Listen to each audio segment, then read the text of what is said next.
All right, so the title of my message is Jesus in the House? Is Jesus in the house, right? And I thought about that as we're going to be stepping into this and what that all means. And there's a couple different images. There's some imagery, like especially like in the Old Testament, there's this imagery that they give of God moving into the neighborhood. All right? Just listen to this. Just a couple. And in Leviticus 26:11, God says, I'll set up my residence in your neighborhood. I won't avoid or shun you. And I'll stroll through your streets. I'll be your God. You'll be my people. Okay, these aren't on the screen. Just a couple things. And then in Zechariah, God said this. He said, I'm moving into your neighborhood. And so there's this picture, right, of God actually moving into these places where we live. Because God is not a static God. He's not a God that's like way out there. He's a God that wants to be intimately involved where we live. Because if God isn't real where you live, what's the difference? Who cares? Right? And so God over and over and over again wanted to let us know that no. I want to move in to where you live. I want to move in, okay? So I'm going to give you the one thing as we start this. Okay, you ready? Here it is. Okay, here it is. When Jesus has moved into my life, then Jesus is in the house. When Jesus has moved into my life, then Jesus is in the house. Because here's the truth. See, once you put your faith in Jesus, it's no longer just confined to you. When you put your faith in Jesus, now God wants to use you and your life and your transformation and what he's doing in the inside of you around other people that you live around. Because Jesus made it very clear, you are the light of the world. He said, you are now salt. You are now salt. And what does salt have to do? And I don't care if it's the best salt ever in the whole world, and it came from the Himalayas. I don't care. If it doesn't come in contact with the food, who cares? Right? So that's what God calls us. And so we're going to look at a couple different verses. We're not looking at a lot of verses today because we just have to focus on these. So anyway, so I'm just going to read these two verses we're going to look at. All right? Colossians chapter 3, verses 18 and 19. Here we go. Listen to what this says. You ready?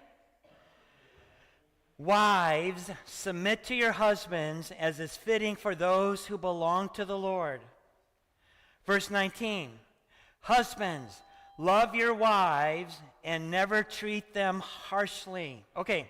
All right. So okay. Listen. Jumping into a topic like this,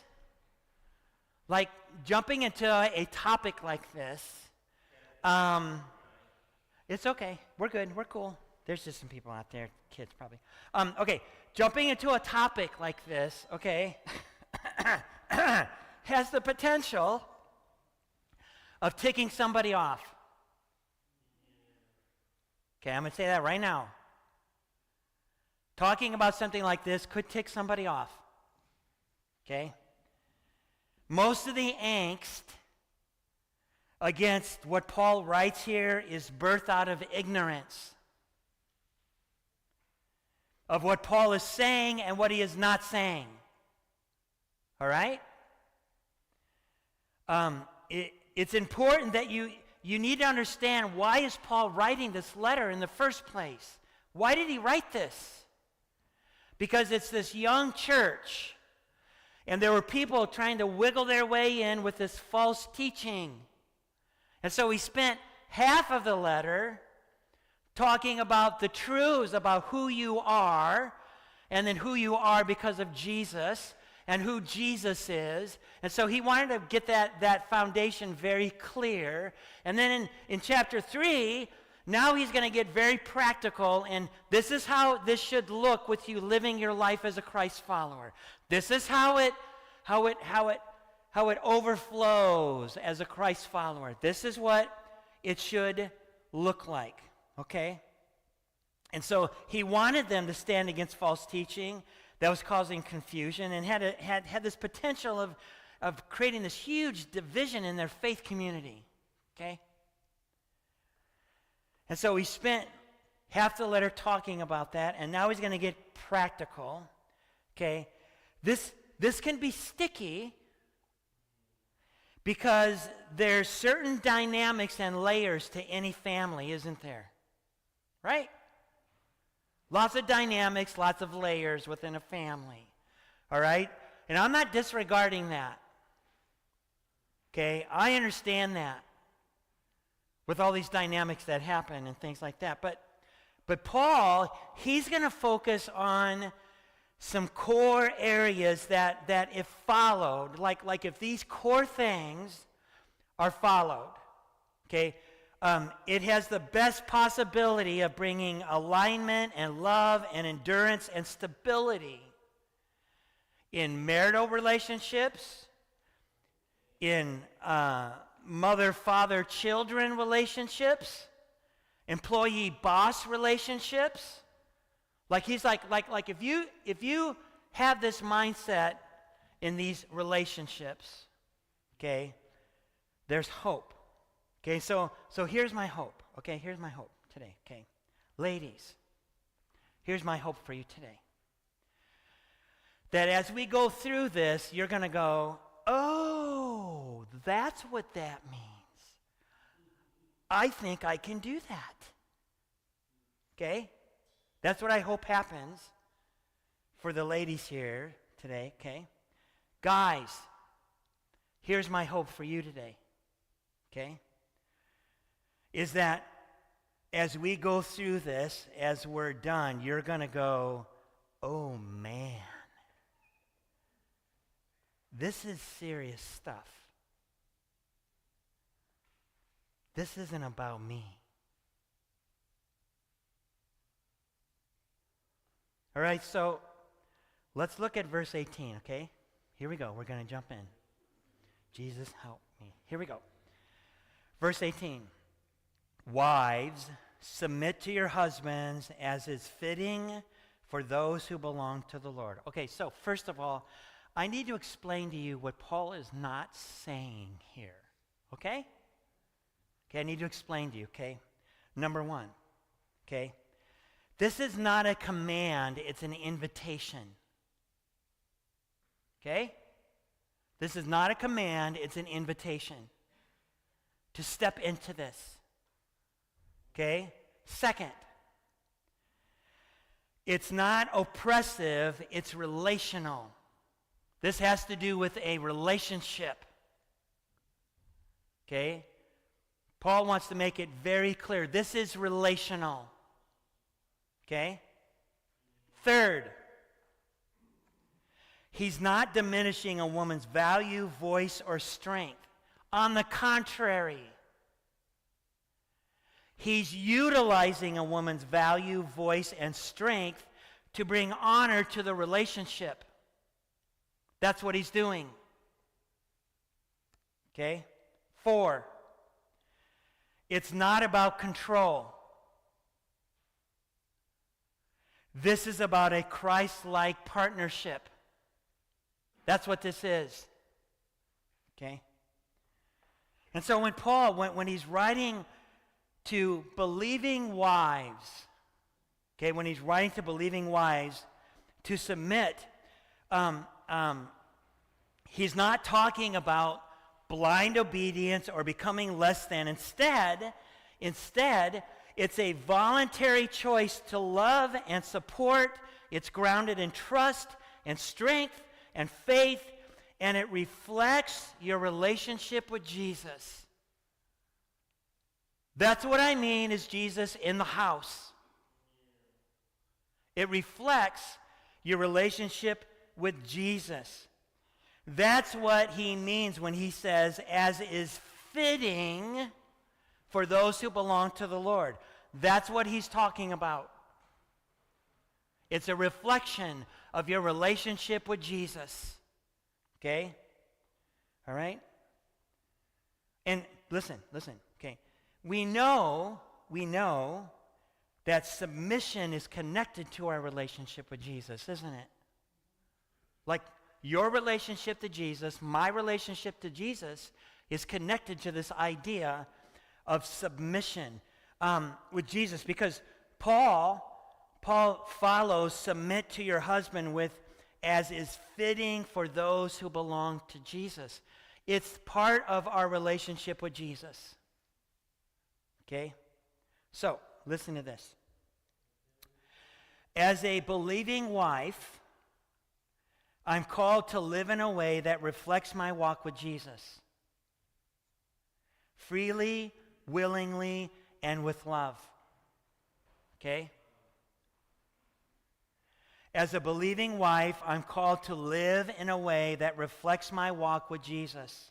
Freely, willingly, and with love. Okay, so one of the theologians, as I was getting ready for this, listen to how he writes this. Listen to this. I thought this was good. Wives, as women of God, bring your strength, love, and support into your marriage in a way that reflects your walk with Christ. Not because you have to, but because it honors the relationship God has given you. You see how he brings it all, he brings all this all the way back down here to this idea of our submission to Jesus. Like that's what it is. Like he brings that. And so the other thing that we need to understand, listen to this. Okay, you need to get this. Is that the idea of submission in marriage is not mutual, it is mutual, not exclusive. It's mutual, not exclusive. Listen to what this says in Ephesians 5:21. Listen to this. Paul is writing. He says, and further, he's writing to people, husbands and wives. Listen to this. And further, submit to one another out of reverence for Christ. Submit to one another out of reverence for Christ. Okay? It's not exclusive, it's mutual. Mutual. Okay? And he's talking about it. This is bathed in humility. Bathed in humility. Okay, so I'm going to share you a story. A story. Okay, I'm going to title this story, The Week from Hell. Okay? I'm going to title the story, The Week from Hell. So Kelly and I, we've been married for how many years? 40 what? 42 years. Okay? 42 years. Okay? And we haven't surpassed you guys yet, but we're trying really hard. Yeah. So, okay, so I got to tell you about the week from hell. Okay, number of years ago. Gosh, it has to have been like 25 years ago. Maybe 30 years ago. Golly, man, I'm old. Okay, so anyway, okay, this is what happened. Okay, so I used to own this business, printing business. I was buying it on land contract from the former owner. So the first year was awesome. Like we were printing stuff for Bowling Green State University, and we were on it, man. It was awesome. And then the election happened. Clinton was elected, and then all the business owners were like, the economy's going to blow up. It's going to be horrible. So it was like a valve shut off. And I'm not kidding you. The amount of printing that we did went in half. Was not good.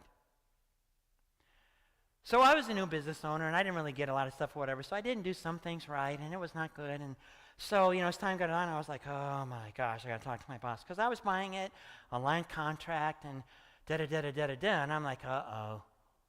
Ooh. So we were like, okay. So I went to my boss and I said, hey, you know what? This isn't working out real well or whatever. How about if I just go back to managing it and you can have it back? Okay?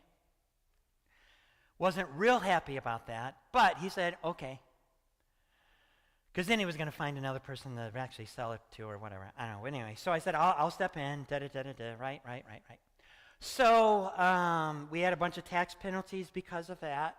Ended up with 3 liens on our property, 1 from the state, 2 from the federal. And so now we're in this situation. Okay, so that happened, I don't know, on a Monday. Tuesday, I'm going to work, and we had this Honda Civic. When Honda Civics first came out, okay, awesome car. Honda Civic, I'm on 25, I'm running down 25, it starts on fire. I have to stop the car.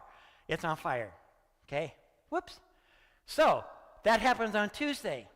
Wednesday, we're lying in our waterbed, and we get up, and our waterbed had exploded. So it is like water's everywhere. Like it just went, poof. That was Wednesday, okay? Thursday, I'm at work, and Kelly calls me up, and she goes, oh, the washing machine is making this really, really, really horrible noise. And I'm like, well, put the thing up to it or whatever, and it's going, and she goes, oh no, now there's water all over the floor, and it's getting all over the floor, and all of a sudden it goes, poof. So the water, Thursday. Friday, Kelly calls me. She goes, I went to the doctor today, and I'm pregnant. And we weren't ready to be pregnant again. No, we were not. We were not. Okay? So, all right, so this was before Hannah arrived. That was Hannah, Hurricane Hannah. Okay, so anyway, so that was Friday. And I remember I got home, and I remember that the minute I got home and I saw Kelly, okay, there were 2 choices to make. One is to start the blame game. The other choice was to humble ourselves before God and before each other. So I'll never forget, we went into our bedroom, kneeled on our bed, and we sobbed. And Kelly got the Bible out, and we read some Psalms together. Because see, mutual submission doesn't only include you as a couple, but it includes God. That's what Paul's talking about in verse 18. Okay? All right, guys. You ready? Okay, we're going to jump into this. Here we go, guys. Verse 19 says this. Husbands, love your wives and never treat them harshly. Husbands, love your wives and never treat them harshly. Okay? Oh, there's another part in Ephesians that he continues. For husbands, listen to this, Ephesians 5:25. Husbands, this means love your wives just as Christ loved the church. He gave up his life for her. Let me just read that again. For husbands, this means love your wives just as Christ loved the church and gave up his life for her. Paul is ramping it up. He's going to ramp it up now.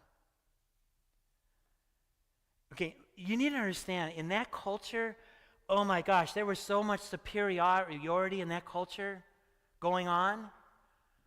Romans over everybody else, superiority.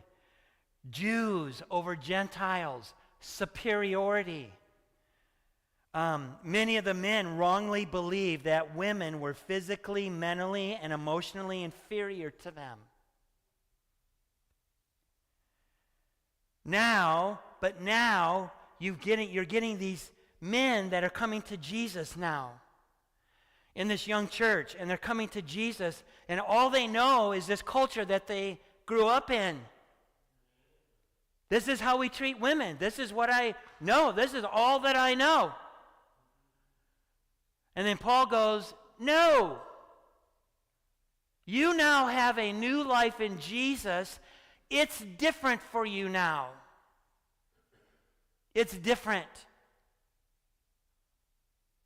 I wonder how much of the domestic violence would be reduced if husbands would take this seriously. Because this is a core thing. Men, this is a core thing. For some that were in that church, this was a brand new concept to them. Brand new. They weren't modeled to behave like this. The truth is many men, okay, listen to this. Many men in our culture, because I've talked to them, many men in our culture have no idea what is required of them as a husband. Because they weren't modeled it. And so Paul's like, I want to make sure that this is very clear as a husband, right? I mean, our culture has watered down so many different aspects of what it means to be a husband and wife, and too often, this relationship becomes what's in it for me. And Jesus is going, can you imagine what would have happened if Jesus would have had that kind of thought about it? What's in it for me?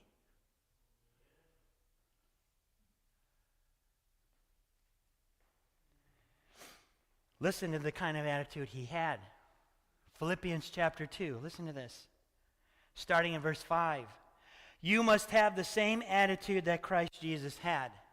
Men and women. Though he was God, he did not think of equality with God as something to cling to. Instead, he gave up his divine privileges. He took the humble position of a slave and was born as a human being. The creator of the universe, the one that spoke the universe into existence, decided, I'm going to come here and be born as a helpless human being. I'm going to lay that aside.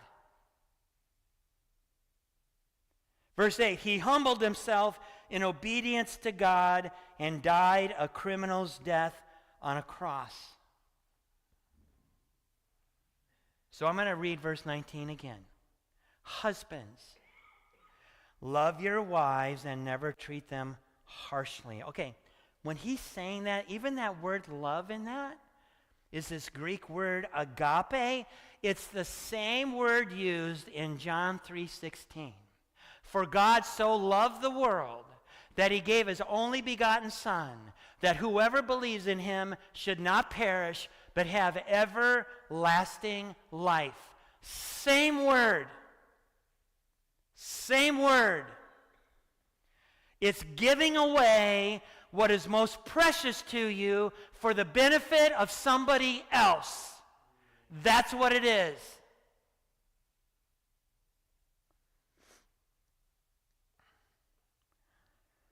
Another theologian said this: Christ's love was sacrificial, selfless, with a servant's heart. He died for the church. So, Paul is calling husbands not to dominate, but to lay down their lives in love. Their role isn't to control, but to nurture, protect, and honor. So guys, listen to this. This is for you and me. As a believing husband, I am called to sacrificially love my wife until the end of my days.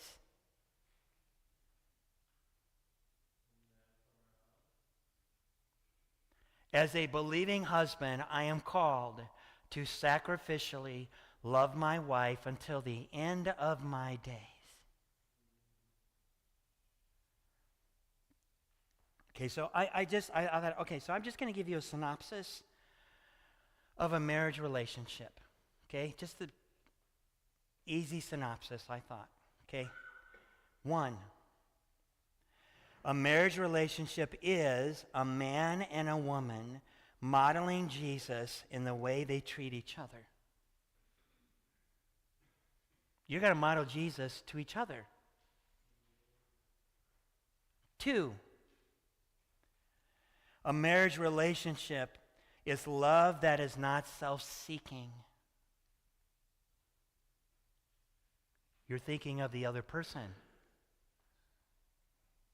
3, a marriage relationship is respect that flows both ways. Both ways.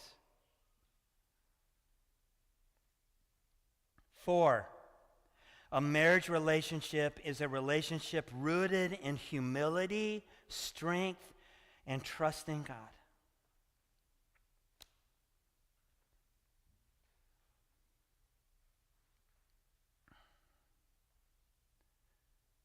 Is Jesus in the house? Is Jesus in the house? Because as he finishes up the chapter, we don't have time to do that, but listen. Paul doesn't stop with marriage. Okay? In verses 20 through chapter 4, verse 1, he continues painting a picture of a household transformed by Christ, where children obey their parents, parents encourage, workers serve with integrity, bosses lead with mercy and justice. He goes through all of that in that. And in every role, whether at home or work, Paul is calling us to live like Jesus.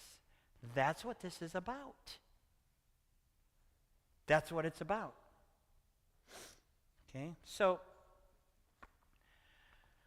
we're going to be moving into doing communion. Okay? And there's numerous places in Scripture where there's this imagery that's given of a wedding. And that it describes the bride as Jesus as his church, us. And he's the groom.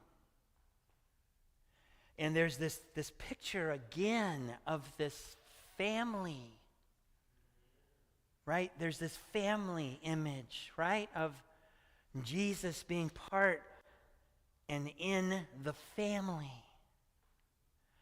And so when he was getting ready to go up to that upper room with his disciples, he's going to talk to his disciples as a family, and he's going to give them some a picture on what this new relationship with God is going to be based on. It's not based on control. It's based on a relationship. Okay? So this is what I'm going to do before we do this. I've got a song. I just want you to watch it. Okay? And I just want the words to soak in you as we think about this time of the Lord's Supper. I just want to read a verse here. It's not on the screen. Listen to this. 2 Corinthians chapter 5, verse 21. For God made Christ, who never sinned, to be the offering for our sin, so that we could be made right with God through Christ. That's the gospel. That's the gospel. And so, watch this. Just let God's Spirit use these words inside of you, and then we'll do communion.